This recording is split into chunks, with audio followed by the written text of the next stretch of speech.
বন্দরে নিজ শটগানের গুলিতে আনসার সদস্যের আত্মহত্যা। নারায়ণগঞ্জের বন্দরে নিজ শটগানের গুলিতে আত্মহত্যা করেছে আফজাল 22 নামে এক আনসার সদস্য। গত 22 এপ্রিল সোমবার বিকেলে বন্দর উপজেলা নির্বাহী অফিসারের বাসভবনে গার্ডরুমে এই ঘটনাটি ঘটে।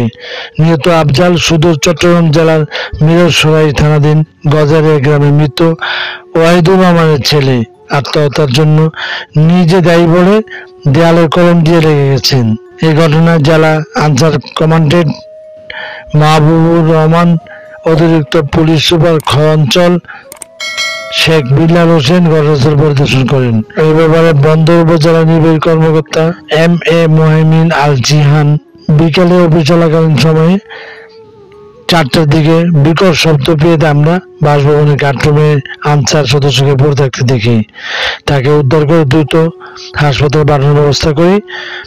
তিনি আরো জানান, সে তার কর্তব্য পালনকালে নিজ শটগানের গুলিবিদ্ধ হয়েছে বলে প্রাথমিকভাবে ধারণা করা হচ্ছে।